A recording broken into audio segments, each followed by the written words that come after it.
Halló, szép jó napot kívánok, kedves uram! Pap Tamás vagyok a Magyar Telenor Zrt-től. Azonosító számom 72 24 38-as. Kedves uram, egy olyan üggyel való kapcsolatosan szeretnék érdeklődni ön iránt, hogy megkapta SMS-énket a mai nap folyamán.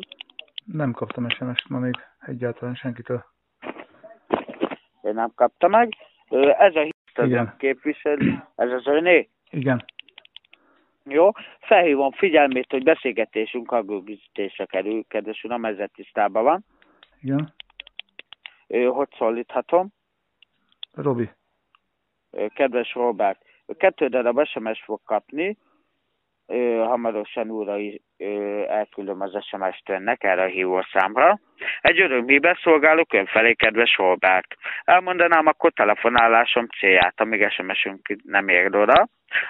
Az előbb leegyeztetett hívószám a Telenor Zrt. Szeneccse játékánál egy gépi sorsoláson vett részt, ahol lehetett nyerni különböző nyereményeket, különböző összegeket, kedves uram.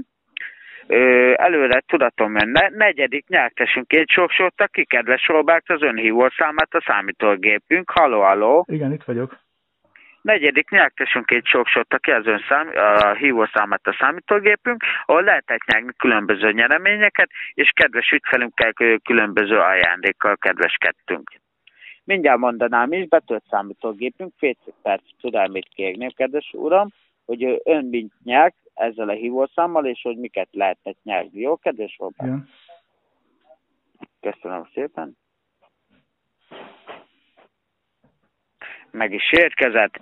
A 4. nyertesünként a mai nap folyamán lehetett nyerni, kedves Robert, 25 000 forint készpénznyereményt, 75 000 forint készpénznyereményt, 125 000 forint készpénznyereményt, illetve 150 000 forint készpénznyereményt, fődíjunként pedig 250 000 forint készpénznyereményt, kedves Robert. Halló. Itt vagyok.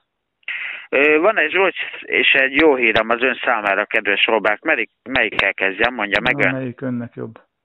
Mondja meg ön, kedves Robert, hiszen ön lett a szerencsés nyertesünk. A rossz hírem az, kedves Robert, hogy 4. nyertesünként sajnálatos módon nem a fődíjunkat, de viszont 4. nyertesünként a mai nap folyamán a Telenor Szerencsejáték Zrt-nél nem több, nem kevesebb 125 000 forint boldog tulajdonosa lett, kedves uram. Halló. Itt vagyok, igen. Nem hallanám az örömét, kedves uram. Örülök, csak én ilyen visszafogottan szoktam örülni. Igen? Igen. 125 000 forint boldog tulajdonosa lett, kedves uram. Ezt lefixáltam számítógépünkre, ez további kisorsolásra nem kerül, amennyiben ön él a nyereményével. Mit kell ezért tennem? Semmit nem kell. 3 biztonsági kérdést szeretnék önnek feltenni. Arra kérném meg, hogy elsősorban is tisztában van vele, hogy beszélgetésünk hangrögzítése kerül. Igen. Köszönöm szépen. 3 darab biztonsági kérdést tennék fel önnek. Arra kérném meg, hogy igennel és nemmel válaszoljon, jó? Igen. Rendben van, köszönöm szépen. Meg van elégedve a Telenor díjcsomagunkkal? Igen, persze. Köszönöm szépen. Úgy látom, ön egy régi ügyfelünk itt nálunk a Telenor Zrt-nél. Kérdeztem önt. Sajnos... Maga a telefonszolgáltatás, meg a net az jó, az 10-es. Jó, köszönöm szépen, kedves uram, erre voltam kíváncsi. A 125 000 való kapcsolatosan, a készpénznyereményel való kapcsolatosan, erre is igennel és nemmel válaszolja. Jó, kedves Robert, erre kérném meg. Igen. Bankkártyával, illetve online netbankkal rendelkezik-e? Nem. Semmelyikkel a 2 közül?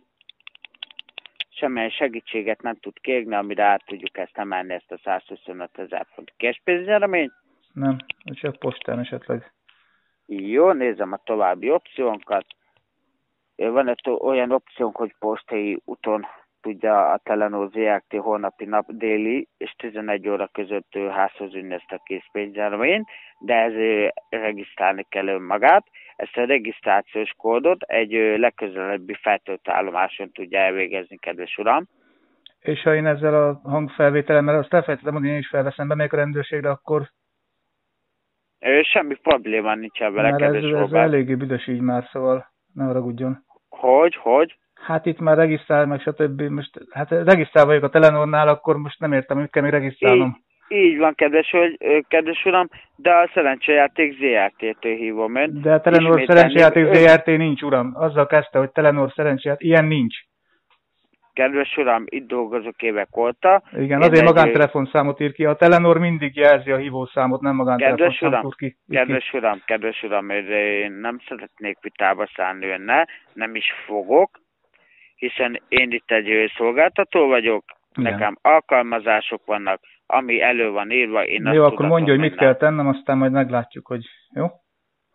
Arra van csak szükségünk, hogy mennyi időn belül tud elfáradni a lehető legközelebbi töltőállomásra. De miért kell elmennem töltőállomásra, azt mondja hogy nekem. Hogy a postai futárunk tranzakciós díját megfizesse. Na ez a vicc, látja? De mi az, hogy tranzakciós díjat megfizessek? Mivel, hogy a postai tranzakciós díjáját. De mi? Hát akkor vonják le az összegből, azt annyival kevesebbet küldenek. Ilyen egyszerű. Kedves uram, mi levonni hozzáadni nem tudunk az összegéből. Na látja, ezért megyek be a rendőrségre, ezért jelentem föl magukat. Mert akkor ez egy csalás. Akkor menjen be. Ez lehet, hogy pár hülye öreget be tudnak szivatni ezzel. Uram. Elmész a faszomba a kurva anyádat. A tiéd, köcsög, te. Jó, te büdös köcsög, basszam ki anyádat. Na így beszél a telenoros ügyfélszó, ugye? Így beszél. Így beszél, basszam ki anyádat, azt basszam ki a halott sítból. Jó? Lelgem anyádba a faszomat. Oda lelgem. Robi, jó? Gratulálok, te szemétláda. Kitépem a májádat, te csicska, kurva anyádat. Nem jött be hülye gyerek, nem jött be. Majd az asszonyoknál bejön ezen a nyugodjál meg. Persze, nem mindenki olyan hülye, mint a te anyád, te barom, aki ilyen cigányköcsögöt szart a világra. Nyugodjál. Mondjad még, csak legalább tögyebe megtalálnak. Mondjad még, te teti. Ez a nagy faszmát be fog ragadni az asszonyodnak a seggukába, a baszaros seggukába, mondjad még, te drága, mondjad. Na, majd hívlak. Szeretlek, drágám, szeretlek, életem. Imádlak, szokkollak. Szedd vissza a faszt a szádba, szia. Felülről